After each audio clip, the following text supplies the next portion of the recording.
Tonight, a lot of questions are surfacing regarding the upcoming second Trump presidency. Yeah, one of the questions now getting a lot of attention is, can the president serve a third term? ABC 10's Brandon Rittiman is answering your questions. We're seeing this question from a lot of people today in the wake of Donald Trump winning his second term as president. How many terms can a president serve? Two. The answer is two.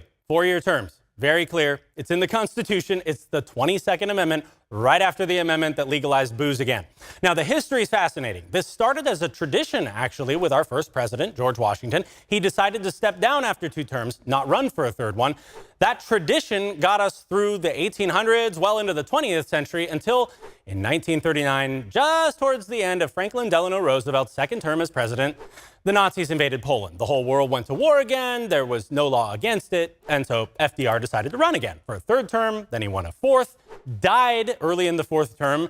Germany surrendered within the next month. A couple years later, Congress decided, let's not do this whole 3rd and 4th term thing again. And they drafted the 22nd Amendment. Now, could President Trump undo the 22nd Amendment?